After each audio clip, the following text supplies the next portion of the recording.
menyaksikan Ustaz yang menggunakan Ustaz yang asli, mengingatkan ikhlas untuk ilmu karena Allah.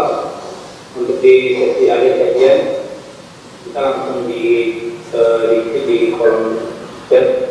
Untuk pertanyaan langsung bisa menekan tombol raise hand. Barakallahu jami'an. Tafadhal Syukr. Jazakallahu khairan. Bismillahirrahmanirrahim. Assalamualaikum warahmatullahi wabarakatuh. Alhamdulillahi ala ihsanih wa syukru lahu ala taufiqihi wa amtinanih. Asyhadu an la ilaha illallah wahdahu la syarika lahu ta'ziman li sya'nih wa asyhadu anna Muhammadan abduhu wa rasuluhu da'ila ridwani. Allahumma salli alaihi wa ala alihi wa ashabihi wa ikhwani. Ikhwan dan akhwat, para dokter yang dirahmati Allah Subhanahu wa taala, kita melanjutkan pembahasan kita dari kitab Masail Jahiliyah, yaitu tradisi-tradisi dan kebiasaan-kebiasaan perkara-perkara jahiliyah. Kita sampai pada al-mas'alah ats-tsalitsah wa tsamanun, yaitu perkara yang ke-83 ya. Atau ke-84, yaitu ittikhadhuha a'yadan, yaitu menjadikan kuburan sebagai id ya, sebagai id. Datang dalam hadis Rasulullah SAW di antara wasiat beliau atau perkataan-perkataan beliau, peringatan beliau menjelang wafat beliau adalah beliau berkata, laknatullah 'alal yahud wan nasara ittakhadhu qubur anbiya masajida. Allah melaknat Yahudi Nasara, mereka menjadikan kuburan-kuburan nabi mereka sebagai tempat ibadah, sebagai masjid.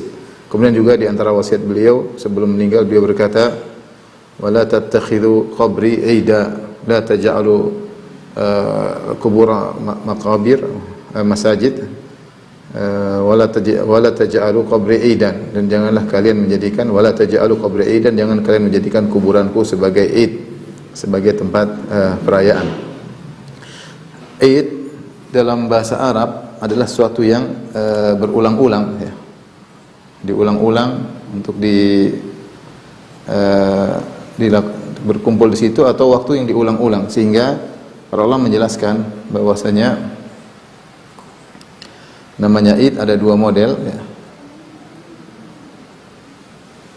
Jadi al-Id itu diambil dari al-Aud, itu yang berulang-ulang, yang diulang-ulangi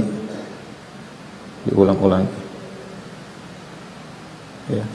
Dan Id dalam syariat ada dua, ada namanya al-Id zamani, yaitu yang berulang, perayaan hari raya, perayaan yang berulang terkait dengan waktu. Seperti apa? Seperti Jumat, Idul Usbu, perayaan mingguan itu, hari Jumat. Kemudian ada namanya Idul Fitri, Idul Fitr, sama Idul Adha ya. Ini semua terkait dengan zaman. Dan ada namanya Idul Al-Makani, yaitu terkait dengan yang berulang-ulang, yang terkait dengan tempat, yaitu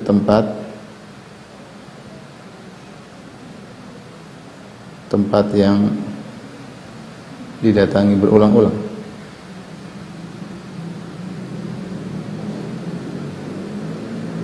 Seperti misalnya Arafah, Mina ya, misalnya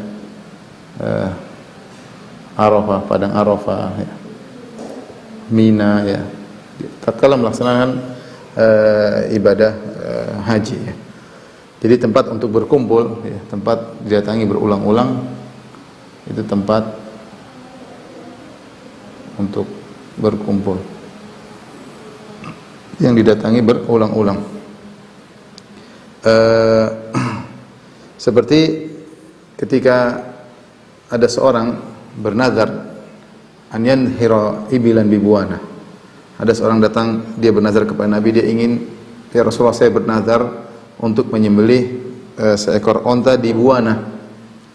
Maka Rasulullah SAW bertanya tentang Buana, suatu tempat namanya Buana. Kata Rasulullah SAW, hal kana fiha wathanun min awthanil jahiliyah yu'bad, apakah di sana ada berhala yang masih disembah atau pernah disembah di tempat tersebut? Kata orang-orang, tidak ada, di Bubuana tidak ada berhala lagi. Rasulullah berkata lagi, hal kana fiha idun min a'yadihim, apakah di situ ada id, tempat perayaan mereka di tempat tersebut, ya. Dalam hadis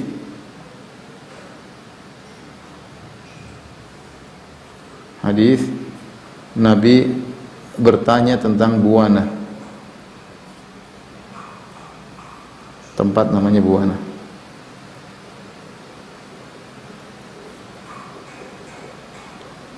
Buana, kata Nabi, wa hal kana fiha idun min a'yadihim, apakah di tempat tersebut ada id, ada tempat kumpul perayaan, tempat berkumpul. Jadi id itu, jadi ketika dijawab bahwasanya di sana tidak ada tempat orang-orang musyrikin dulu berkumpul, kata Rasulullah SAW, kalau gitu silakan menyembelih di Buana tersebut. Intinya yang saya sampaikan bahwasanya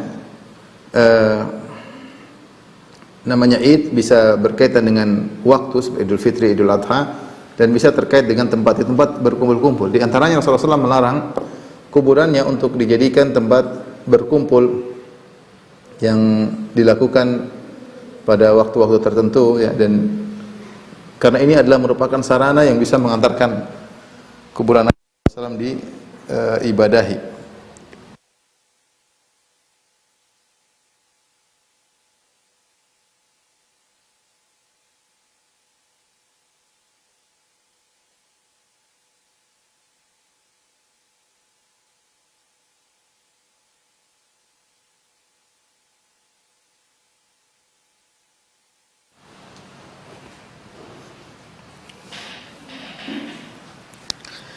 Maaf, kita lanjutkan. Adapun makna apa yang dimaksud dengan Rasulullah SAW kuburannya tidak boleh dijadikan kuburan, tidak dibolehkan id, ya.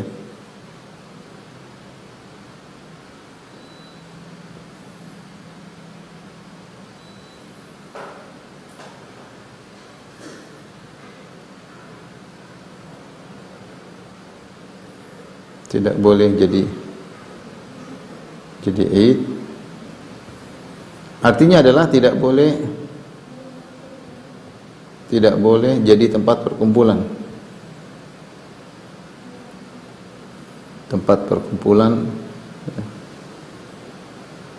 layaknya orang hari raya. Orang hari raya. Itu jangan sampai seorang kemudian ramai-ramai datang ke kuburan Nabi SAW seperti mengadakan perayaan di kuburan Nabi. Rasulullah SAW melarang hal tersebut, ya. Rasulullah SAW melarang hal tersebut. Oleh karenanya, di antara makna menjadikan kuburan Nabi SAW sebagai id, yaitu sebagaimana disebutkan dalam hadis dari Ali bin Husain, ya. Dan dia adalah salah seorang, ya, dari Ahlul Bait. Jadi Ali bin Husain bin Ali bin Abi Thalib radhiyallahu taala anhum. Dia melihat ada orang yang datang ke kuburan Nabi sallallahu alaihi wasallam. Kemudian orang tersebut berdoa di kuburan Nabi sallallahu alaihi wasallam. Itu dia berharap berdoa di kuburan Nabi sallallahu alaihi wasallam lebih mudah dikabulkan. Dia tidak sedang berdoa kepada Nabi, tapi dia berdoa kepada Allah di sisi kuburan Nabi sallallahu alaihi wasallam. Lantas dilihat oleh salah seorang cucu-cucu Nabi, yaitu putranya Al-Husain, yaitu Ali bin Husain Zainal Abidin. Maka dia pun tegur orang tersebut, itu jangan berdoa, jangan di sini.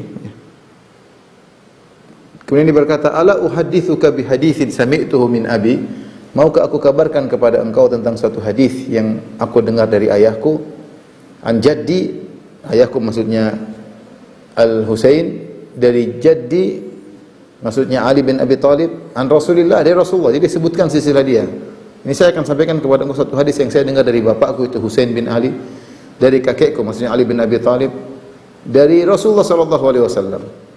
Qala Rasulullah SAW bersabda, la tattakhidhu qabri idan.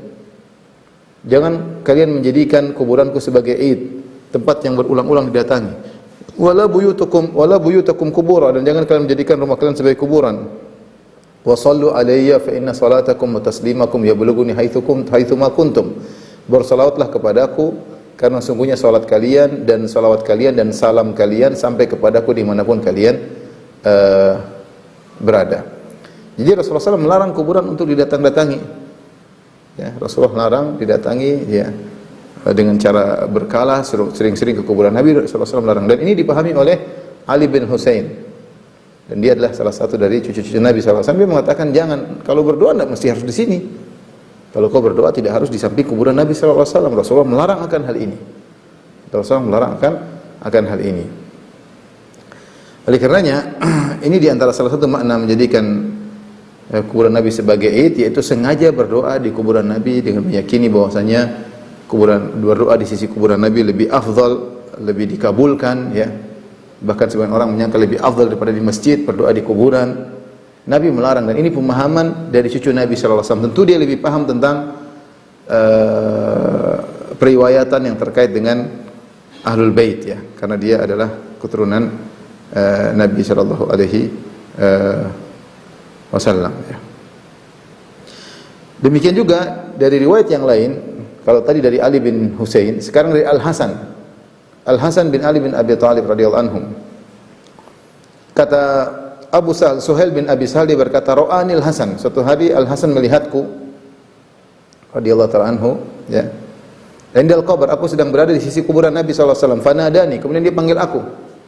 Dan Hasan wa huwa fi baiti Fatimah radhiyallahu ta'ala anha, dia sedang berada di rumah ibunya Fatimah. Dia ta'asya, makan malam. Faqala halumma ilal asya.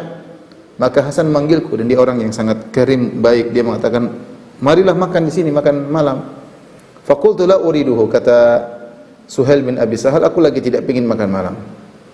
Kemudian Hasan bertanya, mali ra'aituka indal qabr. Kenapa engkau di kuburan Nabi sallallahu alaihi wasallam? Ada apa gerangan? Faqultu salamtu ala Nabi sallallahu alaihi wasallam. Aku mengucapkan salam kepada Nabi. Faqala idza dakhaltal masjid fasallim, kalau kau masuk masjid salim kepada Nabi sallallahu alaihi wasallam karena akan sampai.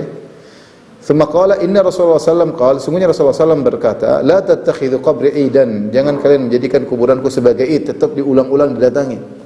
Wa la tattakhidhu buyutakum maqabir, jangan kalian jadikan rumah-rumah kalian sebagai kuburan. Wa sallu alayya, bersalawatlah kepadaku. Fa inna salatakum, sungguhnya salawat kalian tablughuni haitsuma kuntum, akan sampai kepadaku dimanapun kalian berada. La'anallahu al-yahuda wan nasara ittakhadhu qubur anbiya masajid. Allah melaknat Yahudi Nasara menjadikan kuburan-kuburan nabi mereka sebagai masjid. Ya.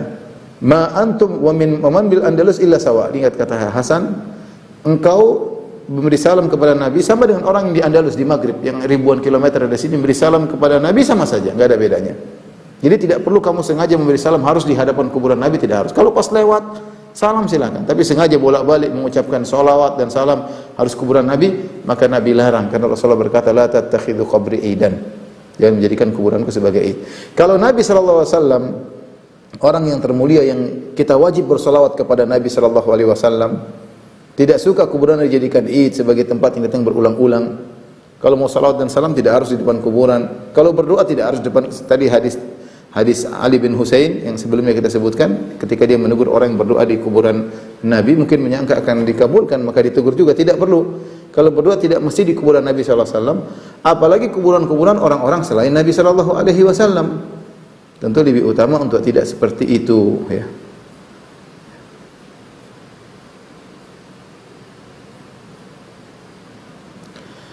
Adapun makna la tattakhidhu qabri idan, janganlah kalian menjadikan kuburanku sebagai id.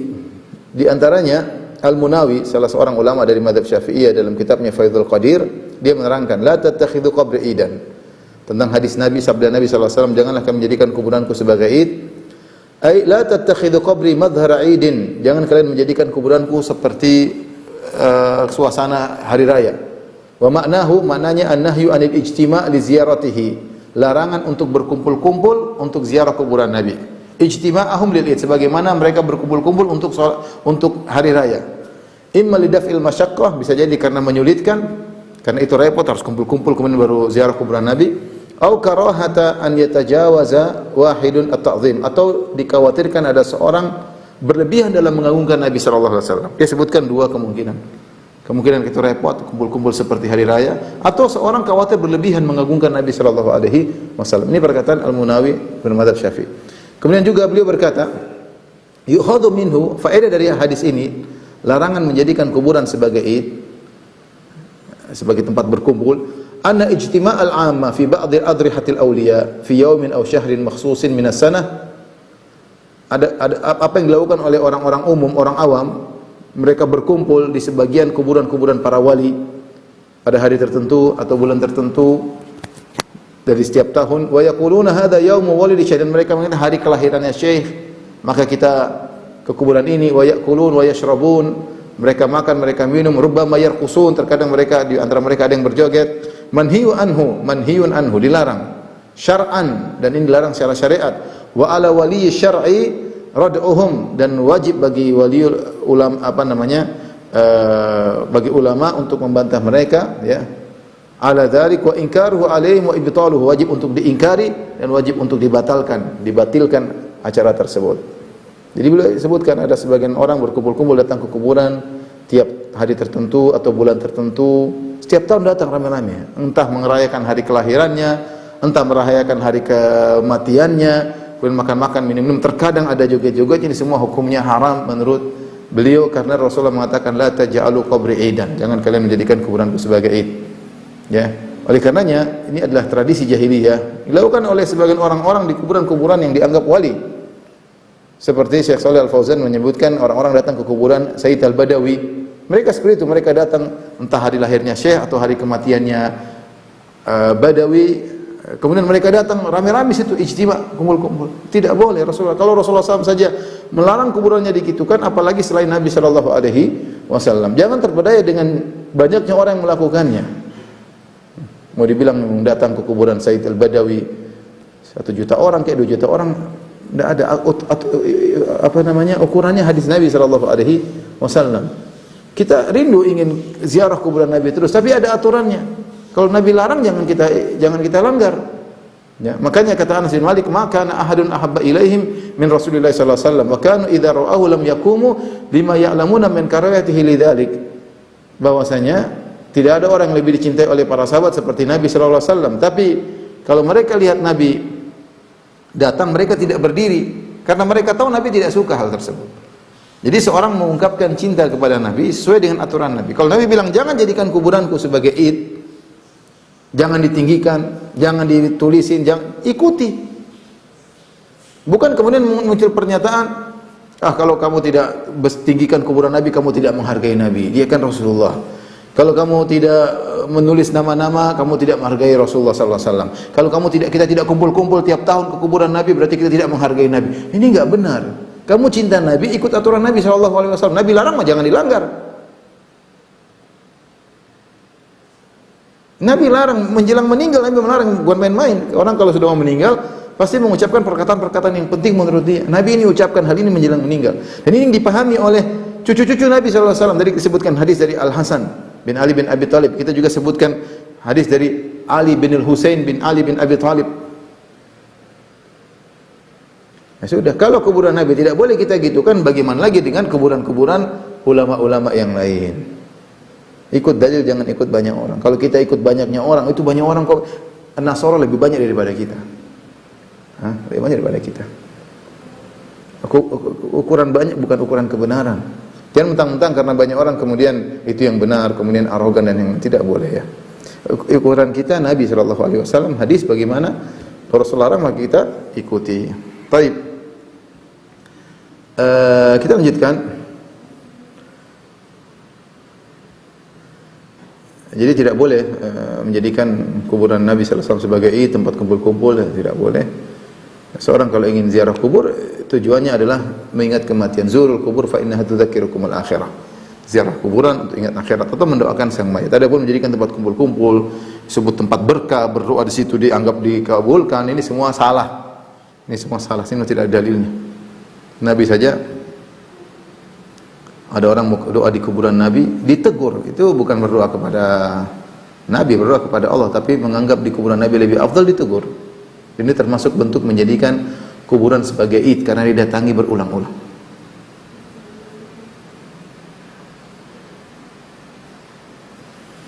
Baik, berikutnya di antara tradisi jahiliyah adzabhu indal kubur, menyembelih di sisi kuburan. Ya. Menyembelih di sisi kuburan. Menyembelih di kuburan ada dua model.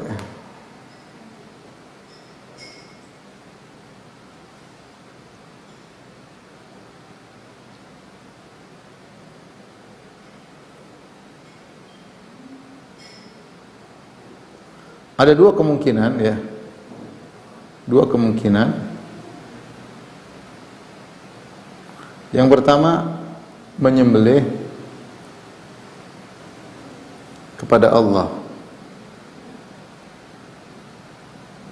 Hanya saja di kuburan.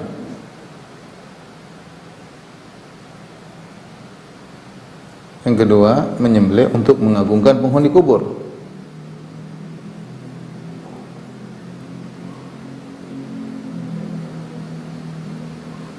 Penghuni kubur. Kalau ini merupakan kesyirikan tentunya, ini merupakan syirik akbar. Karena menyembelih hanya untuk Allah Subhanahu wa taala. Dalam hadis, la'anallahu man dzabah li ghairillah. Allah melaknat, dalam hadis Allah melaknat orang yang menyembelih kepada selain Allah.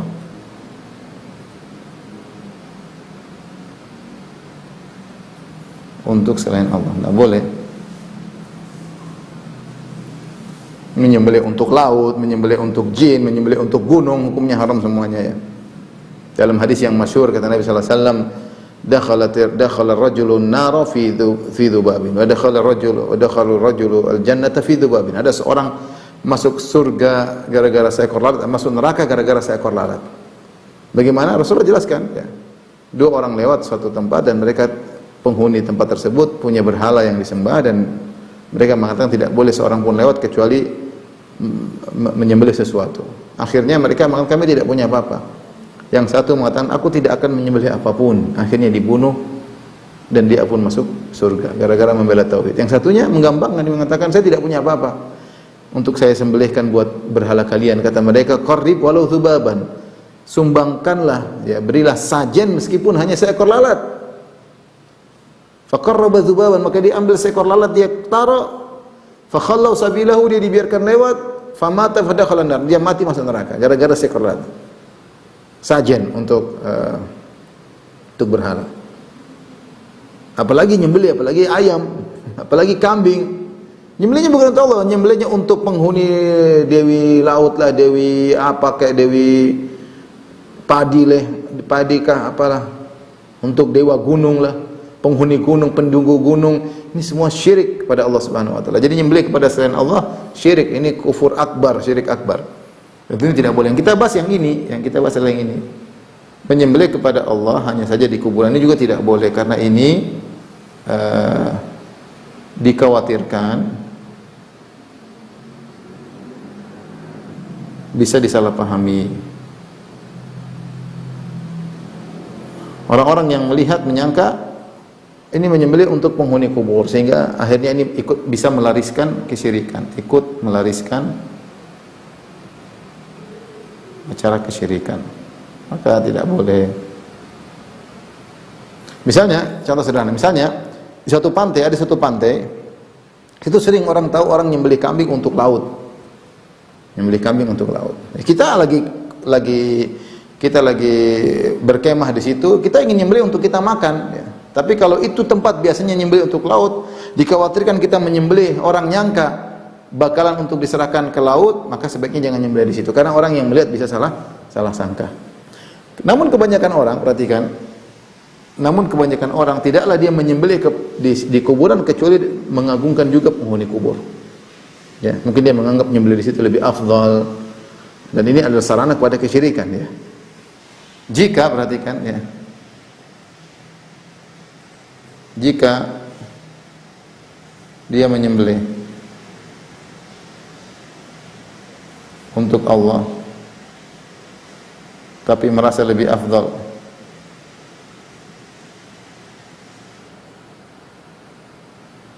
jika di kuburan wali, ini dia ada pengagungan terhadap wali, maka ini sarana kesyirikan, sarana bisa mengantarkan pada kesyirikan,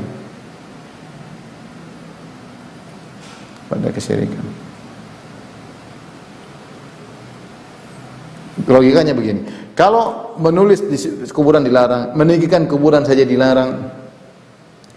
Taruh lampu di kuburan dilarang, yang larang siapa? Nabi sallallahu alaihi wasallam. Ya. Apalagi nyembelih di kuburan, ibadah di kuburan nyembelih ya. Orang menyangka ya dia lagi lagi beribadah kepada sang penghuni kubur, lagi taqarrub, mendekatkan diri kepada penghuni kubur. Nah, paling tidak bisa jadi dia menyangka di sini lebih afdal, maka dilarang ya. Karena jika menulis meninggikan bisa mengantarkan kepada kesyirikan, apalagi merasa menyembelih di situ lebih afdal. Itulah makanya Rasulullah SAW melarang ibadah di kuburan, menjadikan kuburan sebagai masjid. Subhanallah, tapi semua aturan Nabi tentang kuburan semua dilanggar. Sebagian orang mati-matian untuk bisa membela apa yang dilarang oleh Nabi. Membela mati-matian apa yang dilarang oleh Nabi. Ya. Makanya kita bersyukur misalnya di Arab Saudi kuburan-kuburan ya dijadikan datar semua ya. Kalau kita ke Baqi, di situ ada kuburan ulama banyak, para sahabat, ada Imam Malik juga dikubur di situ. Imam-imam Ahlussunnah, ada Ahlul Bait juga dikubur di situ. Istri Nabi sallallahu alaihi wasallam ya. Seandainya dibuat besar-besar, jadi orang nanti jangan-jangan bukan ngaji di Masjid Nabawi, ngajinya di kuburan situ ya. Ya, alhamdulillah diratakan dan alhamdulillah tidak menimbulkan fitnah. Agar kita tahu semuanya adalah hamba-hamba Allah Subhanahu wa taala. Nanti kalau orang-orang ahlul bidah mengatakan, lihat pemerintah Arab Saudi tidak menghormati para wali-wali Allah, kuburannya dibiarkan begitu sajalah. Yang nyuruh Nabi. Yang nyuruh Nabi sallallahu alaihi wasallam seperti itu. Bahkan apa kata Ali bin Abi Thalib kepada Abu Hayyaj? Ala aba'athuka, dalam Sahih Muslim. Ala aba'athuka ala ma ba'athani Rasulullah sallallahu alaihi wasallam, maukah aku utus engkau, tugaskan kepada engkau sebagaimana Nabi pernah menugaskan kepadaku. Allah tada' qabran musyrifan illa sawaitahu. Jangan kau biarkan ada kuburan tinggi kecuali kau ratakan. Kalau ada kuburan nongol tinggi, ratakan. Ini pernah Nabi tugaskan Ali untuk melakukannya dan Ali menugaskan Abu Hayyaj untuk melakukannya. Ini wasiat leluhur, wasiat Nabi, wasiat Ali bin Abi Thalib. Kemudian datang orang sekarang mengatakan itu bentuk tidak menghargai, kuburan sudah tinggi diratakanlah. Kamu tidak menghargai Nabi, Nabi yang suruh kamu tidak hargai. Ini fenomena yang menyedihkan ya. Fenomena yang menyedihkan.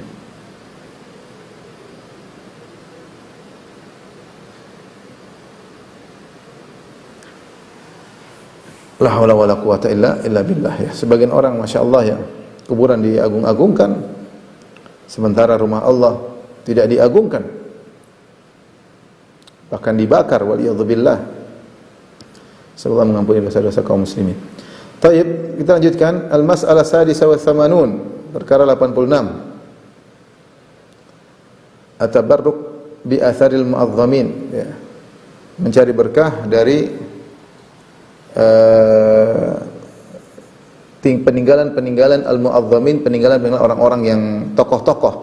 Jadi mencari keberkahan dari peninggalan para tokoh. Kadarin nadwah. Kata Syekh Muhammad bin Wahab rahimahullah, seperti Darun Nadwah. Nah, Darun Nadwah adalah kebanggaan orang Quraisy. Ya, disitulah dulu Quraisy berjaya ketika Qusay bin Kilab nenek moyang Nabi SAW, salah seorang keturunan Quraisy yang disebut dengan Quraisy Shaghir, ya Quraisy yang junior ya. Dialah nenek moyang Nabi yang kemudian mengumpulkan orang-orang Quraisy, mengumpulkan anak-anak keturunan Nabi Ismail alaihissalam, ya orang-orang Quraisy untuk merebut kembali kota Mekah. Akhirnya berhasil kota Mekah direbut dari kabilah Al-Khuza'ah. Tadinya sebelumnya dikuasai oleh Jurhum, kemudian dikuasai oleh Khuza'ah. Setelah wafatnya Nabi Ismail alaihissalam, kekuasaan Mekah diambil oleh kabilah Jurhum. Setelah itu kabilah Jurhum melakukan pelanggaran-pelanggaran, datanglah kabilah Khuza'ah menguasai. Setelah kabilah Khuza'ah menguasai, akhirnya dikuasai kembali oleh anak keturunan Nabi Ismail, yaitu Qusay bin Kilab, nenek moyang Nabi SAW. Kemudian dia buatlah peraturan tentang kota Mekah dan dibuatlah sebuah namanya Darun Nadwah, seperti majelis permusyawaratan kalau zaman sekarang ya. Disitulah mereka kumpul, disitulah mereka diskusi pembesar-pembesar Quraisy. Ternyata Darun Nadwah ini kemudian dipakai selanjutnya oleh orang-orang Abu Jahal CS dan yang lain-lainnya ya. Dan itu ada terus sampai di zaman, kalau tidak salah zaman Muawiyah, Darun Nadwah ini ada terus. Dan dipegang oleh Hakim bin Hizam radhiyallahu taala anhu. Ini contoh peninggalan tokoh-tokoh terdahulu. Wa iftikharu man kana tahta yadihi bidzalik. Kama qila li Hakim bin Hizam, ya. Dan sebagian orang membanggakan punya peninggalan-peninggalan dari nenek moyang dahulu, ya. Dia sangka ada keberkahannya, disangka ada kemuliaannya. Sementara Hakim bin Hizam radhiyallahu taala anhu, ponakannya Khadijah radhiyallahu taala anha, dia jual Darun Nadwa karena warisan kembali kepada dia dan dia jual. Dia jual Darun Nadwa, itu lokasi tempat dulu peninggalan bersejarah, nenek-nenek moyang dulu di sini, dia jual. Maka ditanya sama orang, "Bi'ta makrumata Quraisy." Engkau menjual kemuliaan orang Quraisy. Maka dia berkata, "Zahabatil makarim illa taqwa." Semua kemuliaan hilang kecuali ketakwaan. Seakan-akan dia mengatakan, "Enggak usahlah bangga-banggaan dengan apa namanya. Itu semua yang penting adalah takwa kepada Allah Subhanahu wa taala." Jadi kalau ada benda-benda bersejarah, ya, yang dikhawatirkan bisa menimbulkan penyimpangan, orang ini sejarah dulu pernah ini, ya, kemudian mulai cari-cari berkah di situ, dan itu sangat mungkin terjadi. Jangan cari-cari berkah di situ, padahal bahkan bangga-banggaan, mending dihilangkan, dihilangkan. Lihatlah Hakim bin Hizam, sahabat, ngerti, ya sudah, ini enggak ada manfaatnya, sudah jual aja. Dan sekarang sudah tidak ada Darun Nadwa, sudah dijual, dialihfungsikan, ya, dialihfungsikan. Ya, sejarah sih boleh untuk mengenang, tapi kalau ternyata disalahgunakan untuk dicari-cari keberkahan yang tidak pada tempatnya, maka sebaiknya ditiadakan. Lihat bagaimana fikih Umar bin Khattab, sebagaimana sering kita sampaikan. Ketika dia melihat ada Syajarat Ridwan, pohon yang dimana para sahabat pernah membaiat Nabi di bawah pohon tersebut, dan Nabi mengatakan seluruh yang membaiat aku di bawah pohon ini semuanya masuk surga kecuali satu orang munafik. Ada 1.400 sahabat seluruhnya di zaman surga membaiat Nabi di bawah pohon tersebut. Ketika Umar bin Khattab melihat orang-orang mulai datang ke situ, mulai sholat di situ, kata Umar, tebang pohon tersebut. Ini padahal pohon bersejarah disebutkan dalam Al-Quran. Tapi ketika dikhawatirkan menimbulkan penyalahgunaan, dianggap itu lebih afdal salat di situ, maka disuruh Umar radhiyallahu anhu untuk ditebang pohon tersebut. Oleh karena sampai sekarang tidak diketahui di mana letak pohon tersebut karena telah hilang asar-asarnya, ya. Jadi apapun peninggalan kalau mengantarkan pada kesyirikan, hilangkan. Tauhid lebih agung daripada hanya sekedar nilai ekonomi atau nilai sejarah. Ya, nilai sejarah kalau ternyata melariskan kesyirikan, ya, maka dihilangkan, tidak jadi masalah. Kecuali memang masih difungsikan, masih digunakan untuk tempat misalnya apa namanya, hal-hal bermanfaat, tidak jadi masalah. Tapi kalau dijadikan sarana kesyirikan, maka menggabungkan kalimat Allah itu lebih utama. Kita tidak ingin saudara-saudara kita terjerumus dalam kesyirikan atau terjerumus dalam sarana-sarana yang bisa mengantarkan kepada kesyirikan. Perkara berikutnya, perkara 87, 88, 89 dan 90. 4 perkara yang dilarang oleh Nabi, dan ini kebiasaan jahiliyah, tradisi jahiliyah tersebut dalam satu hadis secara lengkap dalam satu hadis.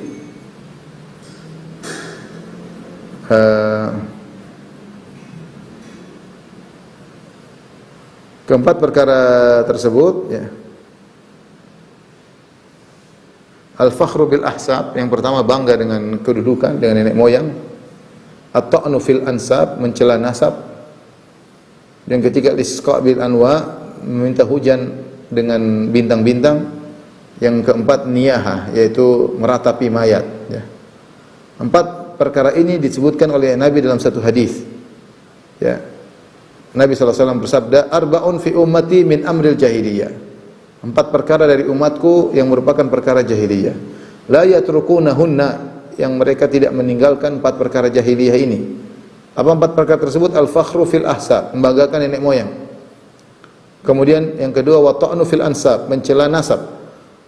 Wal istisqa bin nujum, kemudian yang ketiga adalah minta hujan dengan nujum, atau meyakini bintang adalah sebab turunnya hujan. Wan niyaha, niyaha adalah meratapi mayat. Wa qala, dan Nabi berkata, an-naihatu idza lam tatub qabla mautiha, dan wanita yang meratapi mayat teriak-teriak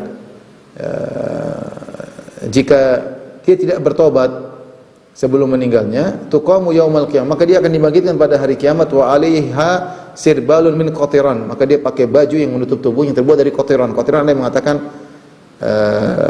tembaga yang mendidih ya, sehingga panas luar biasa. Ada yang mengatakan semacam aspal yang dijadikan pakaian oleh Allah Subhanahu wa taala. Wa dir'un min jarab, dir'un adalah pakaian yang menutupi dada, yaitu pakaian yang dibuat dari gatal-gatal, dipakai membuat kulit gatal.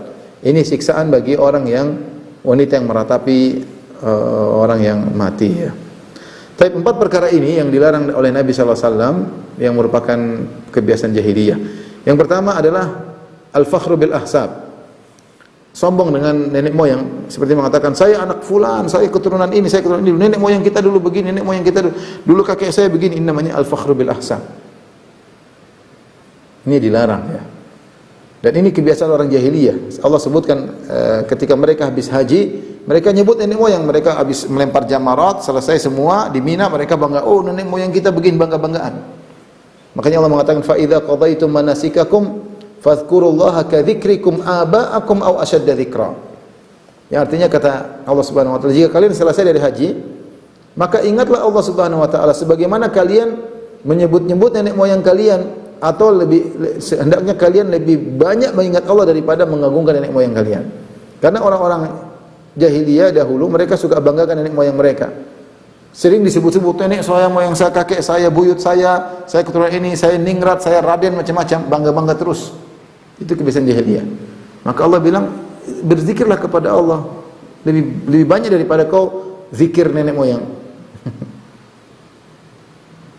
Kenapa dilarang? Ya, karena hal ini pertama, ketika kau membanggakan nenek moyang bukan kamu. Kamu sebut nenek moyang, kamu banggakan tidak pada tempatnya. Kamu banggakan sesuatu yang bukan kamu. Bapak saya itu bapak kamu, bukan kamu. Kalau kamu hebat, ya kamu yang hebat, bukan bapakmu. Ya percuma bapakmu hebat, ternyata kau tidak hebat. Ini pertama ya. Artinya ngapain, apa faedahnya? Yang kedua, al-fakhru bil ahsab, membanggakan nenek moyang ini mengakibatkan merendahkan yang lain. Ini yang berbahaya.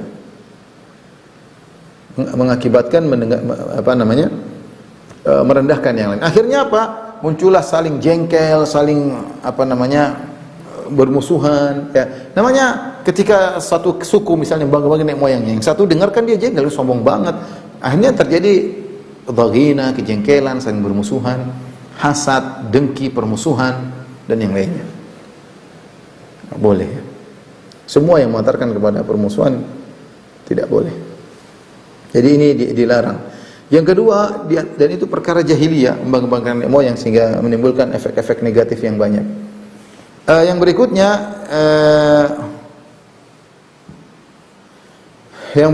at-ta'nu fil ansab.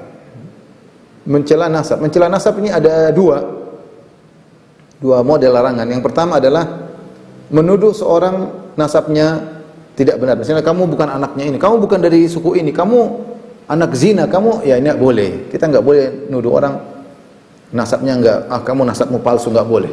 Itu namanya mencela nasab seseorang. Kamu bukan anak bapakmu, enggak boleh. Kalau kamu punya dalil boleh, kalau enggak maka enggak boleh. Jangan meragukan nasab orang, enggak boleh. Dia ngaku dia keturunan ini, biarin aja.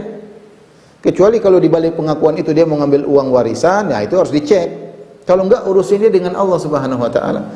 Di antara dosa besar adalah mengaku-ngaku keturunan seseorang. Mengaku saya keturunan ini, saya keturunan Raden ini, saya keturunan, padahal bukan, dosa besar. Kalau dia tahu bukan, itu dosa besar. Dan kita tidak usah, biarin aja dia mengaku-ngaku, nggak ada masalah.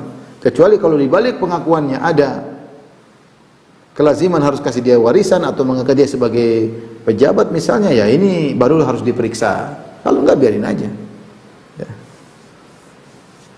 Yang kedua, at-ta'an fil ansab, maksudnya mencela nasab orang. Kamu suku apa itu? Suku Parah, itu mencela nasab orang. Suku apa seperti itu? Biasa suku kayak gini. Kabilah ini merendahkan. Ini enggak boleh. Rasis, enggak boleh. Ta'an fil nasab itu fil ansab maksudnya rasis, rasisme. Makanya Rasulullah SAW ketika di Mina di hari-hari tasyrik, Rasulullah SAW berkhutbah, ya ayuhan nas, ala inna rabbakum wahid. Rasulullah ingatkan, wahai manusia sekalian, sungguhnya Rabb kalian satu. Wa inna abakum wahid, dan sungguhnya ayah kalian atau nenek moyang kalian satu, yaitu Adam alaihissalam. Tuhan kalian Allah, nenek moyang kalian Adam. Ala la fadla di Arabin ala ajami. Ketahuilah tidak ada kemuliaan orang Arab di atas orang non-Arab. Wala li ajamin ala Arabi, dan tidak ada keistimewaan orang non-Arab di atas orang Arab. Wala ahmar ala aswad, dan tidak ada keistimewaan orang berkulit putih di atas orang berkulit hitam. Wala aswad ala ahmar, dan tidak ada keistimewaan orang berkulit hitam di atas orang berkulit putih illa bitaqwa, kecuali dengan ketakwaan. Aballaqtu, wahai para sahabatku, apakah aku telah menyampaikan kepada kalian? Qalu ballagha Rasulullah, mereka bilang sudah ya Rasulullah, engkau telah menyampaikan. Ini tidak boleh rasis, tidak boleh merendahkan nasab orang lain. Allah berfirman, ya ayuhan nasu inna khalaqnakum min dzakari wa untha wa ja'alnakum syu'uban wa qabaila lita'arafu inna akramakum indallahi atqakum. Wahai manusia sekalian, kami ciptakan kalian dari laki dan wanita, dan kalian menjadikan kalian bersuku-suku berbangsa-bangsa, bukan saling merendahkan, tetapi agar saling mengenal. In akramakum indallahi atqakum, yang paling mulia di antara kalian adalah yang paling bertakwa. Ya akhi, ya ikhwan, ya ukhti, ya akhwat. Semua suku pasti ada yang buruk, semua suku. Suku apapun. Enggak ada suku semuanya baik semua. Enggak ada suku orang semuanya buruk semua, enggak ada. Pasti ada baik, ada buruknya. Maka tidak perlu kita mencela suku tersebut. Dasar suku ini, di antara suku tersebut ada orang yang soleh. Di antara suku tersebut ada yang sudah ngaji. Tidak boleh kita mencela nasab. Kalau ada seorang salah, ya orang itu disalahkan, jangan disalahkan sukunya. Jangan disalahkan apa sukunya, itu namanya rasis. Tidak boleh. Dan ini bangga-banggaan terhadap nenek moyang, terhadap suku, merasa tinggi, merendahkan, ini sampai sekarang masih ada. Kata Nabi, min umril jahiliyah la yatrukunahu. Perkara jahiliyah yang mereka tidak tinggalkan. Bangga, oh saya keturunan ini, saya kabilah ini, saya bin ini, saya ini. Bahkan di antara mereka ada yang nasab-nasab. Oh, marga ini lebih tinggi martabatnya daripada marga yang lain, seperti kasta-kasta. Kastanya lebih tinggi, ini aneh. Ini terjadi sampai sekarang masih ada. Qala al-istisqa bil anwa. Di antara yang tidak ditinggalkan oleh sebagian orang adalah meminta hujan melalui bintang-bintang, ya. Al-istisqa bin nujum, yaitu meyakini bahwasanya hujan, ya, ada dua. Kalau meyakini hujan tersebut diturunkan oleh bintang-bintang, maka ini syirik akbar. Berarti ada yang mengatur alam semesta selain Allah, itu bintang-bintang menurunkan langsung. Ini tidak boleh. Tapi kalau meyakini bahwasanya bintang-bintang tersebut sebab turunnya hujan, ini syirik kecil. Ini tidak boleh juga, karena bintang-bintang tersebut tidak ada kaitannya dengan hujan. Mereka bisa saja hujan tatkala muncul bintang tersebut, tetapi bintang ini bukan sebab. Dia hanya tanda seperti musim panas, musim dingin, bukan sebab. Bukan sebab, ya. Ya, bukan sebab, ya. Ya, jadi tidak boleh mengkaitkan hujan dengan bintang. Sebagaimana dalam hadis, ya, sebagian orang-orang jahiliyah kalau turun hujan mereka berkata mutirna binau'i kadza wa kadza. Kita diguyur hujan gara-gara dengan sebab bintang ini, bintang itu. Maka Rasulullah SAW melarang. Rasulullah menyampaikan satu hadis ketika habis salat subuh, aqbal 'alan nas. Rasulullah SAW habis salat subuh, biasa sunnah Nabi balik menghadap jamaah. Kemudian Rasulullah berkata, hal tadruna madza qala rabbukum? Tahukah kalian apa yang diucapkan oleh Rabb kalian? Qalu Allah wa Rasulullah alam. Kata para sahabat, kami tidak tahu, Allah Rasulullah mengetahui. Qala asbaha min ibadi mu'minun bi kafirun wa kafir. Ada hamba-hambaku yang mukmin yang kepadaku, dan ada yang kafir kepadaku. Fa amma man qala mutirna bi fadlillah. Adapun yang berkata ketika turun hujan, kami diberi hujan karena karunia Allah dan rahmat Allah, fadzalika mu'minun bi kafiran bil kaukab. Maka itulah orang yang beriman kepadaku dan kafir kepada bintang. Wa amma man qala bi nau'i kadza wa kadza. Adapun yang mengatakan kami diberi hujan karena bintang ini bintang itu, fadzalika kafirun bi, itu orang kafir kepadaku, mu'minun bil kaukib. Itu bil kaukab, dan dia beriman kepada bil kaukab dengan bintang. Jadi sebab turunnya hujan bukan karena bintang-bintang, tapi Allah yang menurunkan hujan, ya, di antaranya dengan misalnya dengan sebab istighfar kepada Allah Subhanahu wa taala. Sebagaimana disunahkan bagi orang yang kalau musim kemarau untuk beristighfar dengan dalam salat istisqa, salat minta hujan agar Allah turunkan hujan. Dan inilah yang dikatakan oleh Nabi Nuh, faqultu astaghfiru rabbakum innahu kana ghaffara yursilis samaa'a 'alaikum midrara. Kata Nabi Nuh, aku berkata kepada kaumku, beristighfarlah kepada Rabb kalian, sesungguhnya Allah Maha Pengampun, niscaya Allah akan turunkan hujan yang lebat, yang deras bagi kalian. Yang keempat niyaha, an-naihah. Niyahah adalah meratapi. Bukan kalau orang meninggal nangis biasa, tapi meratapi, marah-marah, jambak-jambak rambut, mukul sana mukul sini. Ini menunjukkan dia protes kepada Allah Subhanahu wa taala. Baik. Kalau sebagian penganut agama lain itu dibanggakan, meratapi di depan mayat, teriak-teriak. Dalam Islam enggak boleh. Kalau sekedar nangis tapi kata-katanya itu enggak ada masalah. Nabi SAW ketika putranya Ibrahim meninggal, Nabi berkata, "Innal aina latadma wa innal qalba la yahzan wa la naqulu illa bima yurdi rabbana wa inna bi firaqika ya Ibrahim la mahzunun." Kata Nabi, mata mengalirkan air mata, hati bersedih. Namun kami tidak mengucapkan perkataan kecuali yang mendatangkan keridhaan Allah, yang meridhokan Allah Subhanahu wa taala. Sungguh kami dengan kepergianmu bersedih. Kata Nabi Muhammad sallallahu alaihi wasallam ya. Adapun jambak rambut, banting sana, robek-robek baju, ini semua adalah perbuatan jahiliyah. Kita tanya sama orang seperti itu, kamu begitu terus apakah mayat hidup lagi? Jawabannya tidak ada faedahnya. Terus kamu begitu, kamu marah sama siapa? Coba tanya, kamu begitu-gitu lagi marah sama siapa? Oh enggak, lagi marah sama siapa? Tidak terima atas keputusan siapa? Kamu sedang tidak terima atas keputusan Rabbul Alamin yang lebih tahu tentang maslahat mayat tersebut. Kamu protes. Makanya ini dosa besar, protes terhadap takdir Allah. Ibaratnya kalau ada penguasa memutuskan keputusan kemudian orang ini teriak demo, ini penguasanya marah lah.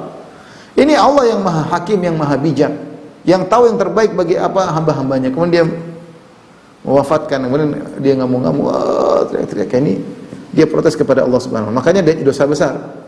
Makanya Nabi SAW mengatakan, an-naihatu illam tabtub qabla mautiha tuqamu yaumal qiyamah wa 'alaiha sirbalun min qatiran wa dir'un min jarab.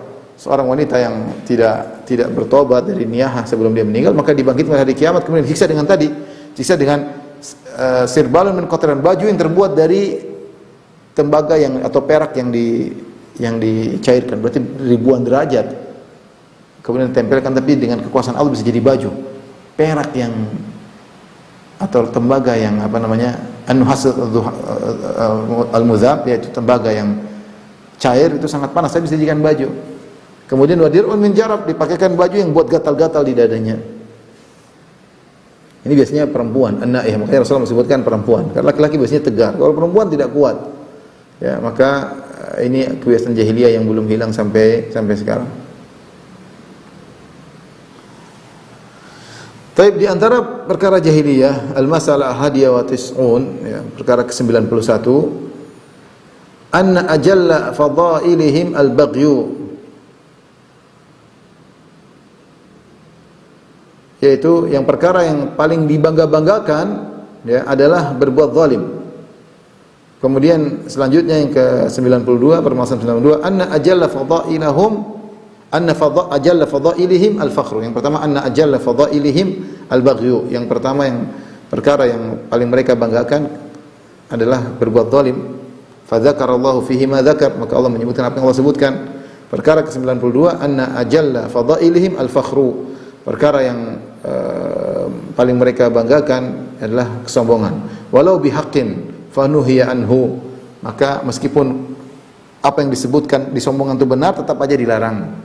Ya. Jadi orang-orang musyrikin dahulu, mereka sering bangga-banggakan, yang mereka banggakan terkadang kezaliman. Oh, saya dulu begini, oh kakek saya dulu yang bunuh ini, kakek saya yang lawan kabilah sana. Yang dibanggakan bukan kebaikan, ternyata yang mereka banggakan terkadang merupakan kezaliman.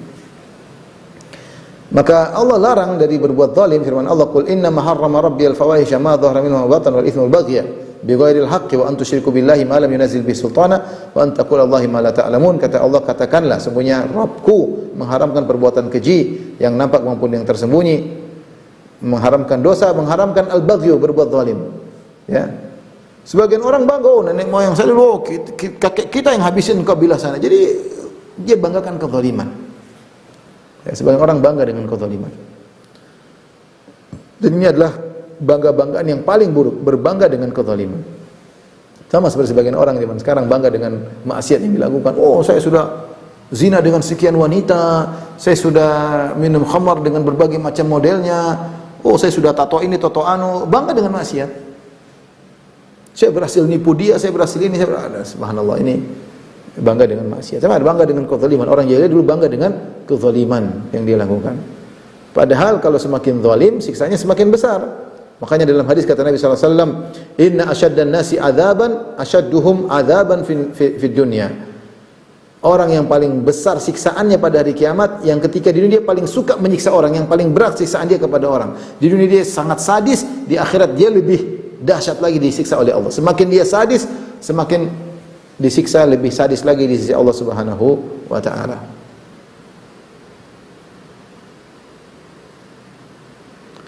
Makanya yang berikutnya, yang masalah ke-92, anna ajalla fadailim al-fakhru walau bihaq. Di antara kebiasaan tradisi jahiliyah berbangga-bangga dengan al-fakhru, dengan itu bangga-banggaan. Di antara keutamaan mereka yang paling mulia bangga-banggaan, meskipun yang dibanggakan itu benar. Itu pun tidak boleh. Maksudnya bagaimana, ikhwan? Kita tidak boleh disuruh, tidak boleh sombong. Dalam hadis kata Nabi sallallahu alaihi wasallam, "Innallaha auha ilayya an tawadhu." Allah mewahyukan kepadaku untuk tawadhu. Supaya kenapa suruh tawadhu? Kenapa kita disuruh tawadhu? Hatta la yabghi ahadun ala ahad wa la yafkhar ahadun ala ahad. Hendaknya tawadhu, jangan sombong. Supaya tidak menzalimi satu dengan yang lainnya, supaya tidak bangga-banggakan satu dengan yang lainnya. Kita tidak boleh bangga-banggakan meskipun perkara baik. Jangan kita bangga-banggakan, "Oh, saya yang ini, saya yang bangga." Tidak perlu. Dan ini bahkan dalam masalah dakwah pun tidak boleh. "Oh, saya yang juara satu ini, saya yang menang ini, saya yang hafalan saya yang paling banyak, saya yang paling berhasil berdakwah di sana, ini semua adalah tidak diperbolehkan. Dulu saya yang paling banyak menyumbang masjid, saya yang ngapain seperti ini? Kamu membanggakan sesuatu yang itu murni dari Allah Subhanahu wa taala. Kamu berhasil bisa bersedekah, berhasil bangun masjid, kamu bisa berhasil berdakwah, kamu bisa berhasil menulis banyak buku, itu semua murni dari Allah Subhanahu wa taala. Jangan kau banggakan dirimu. Banggakan di hadapan orang, sementara itu semua karunia dari Allah Subhanahu wa taala. Kalau kamu harus berkata, paling kamu berkata untuk tahadduts bin nikmah, menyebutkan tentang kenikmatan sebagai bentuk syukur, mengatakan alhamdulillah di antara nikmat yang Allah berikan kepada aku, Allah mudahkan aku begini. Tapi ngomong bukan dalam bentuk pamer dan bangga. Kalau ngomongnya dalam bentuk pamer dan bangga itu dilarang, itulah al-fakhr, bangga-bangga tidak boleh. Hatta la yafkhar ahadun ala ahad. Jangan sampai seorang pamer dan bangga-bangga satu di atas yang lainnya. Karena sebagian orang bangga, saya yang telah membela sunnah, saya yang telah membantah ahlul bid'ah, saya yang telah ini, saya yang telah ngajari mereka, saya jadi perintis dakwah, saya yang tidak perlu begitulah, tidak perlu. Itu semua karunia Allah. Apa yang kamu banggakan? Bukan dirimu, yang kamu banggakan itu nikmat dari Allah. Ngapain kaitannya dengan kamu? Kalau Allah cabut semua, kau tidak bisa apa-apa. Sungguhnya nikmat yang Allah berikan kepada kita bukan untuk kita bangga-banggakan, bukan kita pamer-pamer, bukan sombong-sombongan, tapi untuk bersyukur kepada Allah Subhanahu wa taala. Lihatlah bagaimana para salaf dahulu, mereka menyembunyikan amal saleh mereka. Mereka tidak mau cerita, ini malah dibangga-banggakan. Saya sudah ke sana, saya sudah ke sini, ya. Ini semua adalah bentuk tradisi jahiliyah. Taib, demikian saja para dokter yang bisa saya sampaikan. Kalau ada yang bertanya saya persilakan. Wallahu taala a'lam bishawab.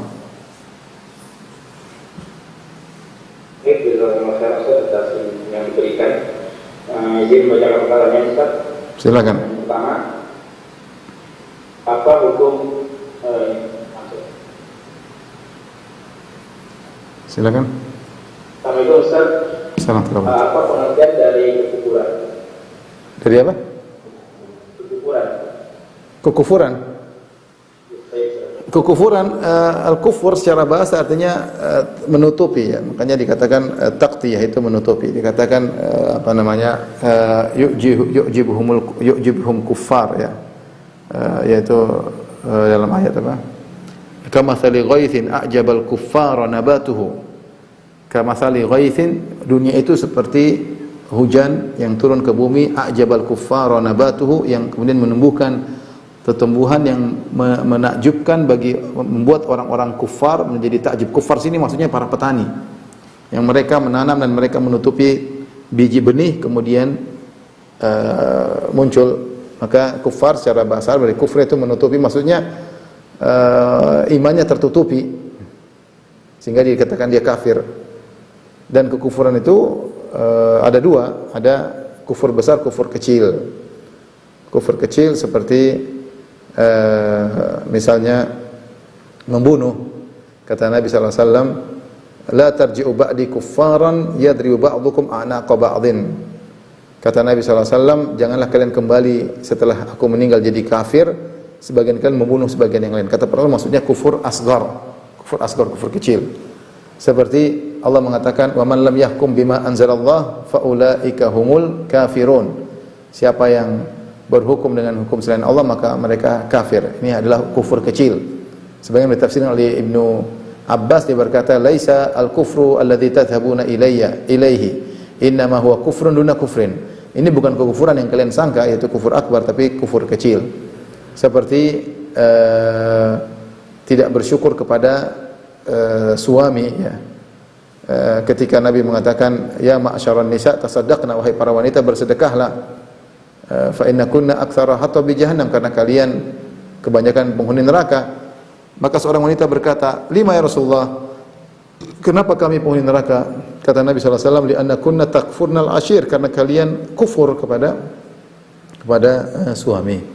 Ini semua kufur kecil, tapi dia dosa besar. Semua maksiat yang disebut dengan kufur kecil itu dosa besar, tapi disebut kufur kecil untuk membedakan dengan kufur akbar. Kufur akbar ya semua, kesyirikan termasuk kekufuran, syirik akbar, berpindah agama merupakan kekufuran, mencela Al-Quran kufuran, mencela agama, banyak kekufuran itu banyak. Kufur itu kalau kufur akbar keluar dari Islam. Dan kufur akbar itu modelnya banyak. Di antaranya syirik, di antaranya sihir, di antaranya mencela Al-Quran, menghina agama. Ini semua kufur akbar. Meyakini ada nabi setelah Nabi Muhammad SAW, meyakini Allah bersatu dengan dirinya. Ini semua kekufuran. Ya, mengingkari syariat, tidak ada salat, menghalalkan zina, menghalalkan homoseksual. Ini semua kekufuran.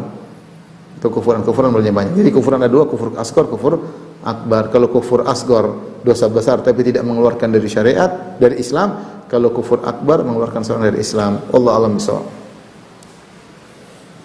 Selanjutnya Ustaz. Ya. Ustaz, apa hukum memasukkan orang lain ke dalam grup WhatsApp dan lain-lain tanpa izin orang tersebut? Tentunya jangan, ya. Hendaknya jangan demikian, ya. Tidak semua orang mau dimasukkan dalam suatu grup, ya. Kita kan maksa, itu kan privasi dia. Kita minta izin kalau ingin dimasukkan, tidak boleh dimasukkan serta merta demikian. Itu namanya tidak, kurang beradab, ya. Karena dia punya privasi. Dia bebas pilih grup yang mana, jangan dipaksakan masuk dalam grup tertentu. Wallahu a'lam bishawab. Harus minta izin.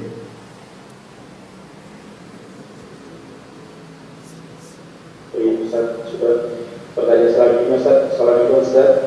Saya punya pertanyaan, ketika kita memohon maaf dari seseorang, apakah harus menyebut secara detail kesilapan yang telah dilakukan atau memadai menyebut secara global? Wallahu a'lam bishawab. Kalau kesalahan tersebut terkait dengan masalah ekonomi, ada tanggung jawab berupa duit apa yang lainnya, harus secara detail. Kita harus kembalikan uang tersebut. Tapi kalau kesalahan tersebut bukan masalah ekonomi, tapi masalah moral, misalnya entah kita pernah mengganggu istrinya waliyadzubillah, atau kita pernah menjatuhkan harga dirinya, maka kalau kita sebut, kalau dia sudah tahu, ya kita harus mengaku ketahuan kita pernah lakukan demikian. Tapi kalau dia tidak tahu, tidak perlu kita sebutkan secara detail, dan tidak perlu kita laporkan. Saya ulangi, kalau kesalahannya terkait dengan masalah materi, artinya kita ambil uangnya atau kita harus detail, karena itu hak dia, harus kita kembalikan. Tapi kalau berkaitan dengan moral, mungkin kita ada hubungan dengan istrinya, atau kita ganggu keluarganya, atau kita jatuhkan harga dirinya, dan kalau dia sudah tahu, ya kita harus ngaku. Tapi kalau dia tidak tahu, kita nggak usah lapor, cukup kita beristighfar kepada Allah, dan kita memperbaiki citranya dengan memuji-mujinya di tempat di mana kita pernah merendahkannya. Wallahu a'lam bishawab. Karena kalau kita setiap punya kesalahan, kita pernah menggibah dia, kita lapor, saya pernah bilang kamu gini-gini, kita bertengkar. Padahal namanya syariat tidak ingin kaum muslimin bertengkar. Jadi beda antara Gibah yang sudah ketahuan dengan yang belum. Kalau sudah ketahuan ya harus kita datang, kita minta maaf. Kalau tidak ketahuan tidak perlu kita lapor. Cukup kita beristighfar kepada Allah dan kita memperbaiki cerita orang tersebut. Wallahu a'lam bishawab. Selanjutnya, bagaimana cara agar tidak berharap kepada manusia dan bergantung pada selain Allah, seperti kepada teman dekat atau pasangan, karena hati ini mudah sekali terenyuh, padahal semua itu atas izin Allah. Begitu juga lapang segala takdir yang diberikan. Dan kita harus meyakini bahwasanya segala sesuatu diatur oleh Allah. Semua sumber kebaikan dari Allah. Apa yang di hadapan kita ini hanyalah kebaikan yang Allah antarkan buat kita, entah melalui suami kita, entah melalui istri kita, entah melalui anak kita, entah melalui teman dekat kita, entah melalui bos kita. Ini hanyalah sebab, ya. Sehingga ketergantungan hati kita tetap kepada Allah Subhanahu wa taala. Yakin semakin saya berhubungan baik dengan Allah, Allah akan mudahkan urusan saya. Tentunya kita juga punya kaidah la yashkurullah man la yashkurun nas. Tidak berterima kasih kepada Allah orang yang tidak tahu berterima kasih kepada manusia. Meskipun hati kita bergantung kepada Allah, kita harus juga berterima kasih kepada sebab yang memudahkan kita untuk mendapatkan kenikmatan, ya. Intinya tidak usah terlalu jauh-jauh berpikiran, ikuti saja aturan Allah. Syariat bagaimana? Sama suami ya disuruh hormat, disuruh melayani, ya jalani aja, jalani. Insyaallah kita dapat pahala. Kita melayani karena Allah Subhanahu wa taala. Sehingga hati kita tetap tergantung kepada Allah Subhanahu wa taala. Wallahu a'lam bishawab. Mungkin pertanyaan terakhir. Bagaimana dengan panggilan kaum kuburiyun yang disematkan kepada orang-orang yang salah dalam ziarah kubur? Karena sering mendengar hal ini dari ikon-ikon di medsos, bolehkah hal tersebut? Kalau dimaksud dengan kuburiyun, kalau ternyata maknanya konotasinya adalah penyembah kubur, maka sebaiknya jangan, tidak boleh, ya. Tapi kalau maksudnya kuburiyun nisbah, bahwasanya mereka suka mengunggang kubur, berbuat bid'ah di situ, ya. Saya rasa gelar-gelar sebaiknya kita jauhi, ya. Gelar-gelar kalau ternyata menimbulkan kemudaratan, ya. Ini sebenarnya nisbah kepada orang suka mengunggang kubur. Kita bilang saja saudara-saudara kita kaum muslimin yang mengunggang kubur, tidak perlu kita beri gelar-gelar yang akhirnya menimbulkan semakin parah, ya. Meskipun secara nisbah itu benar, ya. Maksudnya maksud dari sebagian orang yang mengatakan kuburi, maksudnya itu bukan, maksudnya orang yang suka menggunakan kubur, suka ibadah di kuburan sehingga disebut kuburi, ya. Nah, tapi kalau ternyata itu konotasinya menimbulkan keributan, enggak perlu kita beri gelar-gelar seperti itu. Itu saudara-saudara kita, karena tujuan kita bernahi mungkar adalah agar mereka semakin mengenal sunnah, mengenal kebaikan, bukan semakin menjauhkan mereka dari kebaikan. Wallahu a'lam bishawab. Demikian saja apa yang saya sampaikan. Kurang lebih mohon maaf. Wabillahi taufiq wal hidayah. Assalamualaikum warahmatullahi wabarakatuh.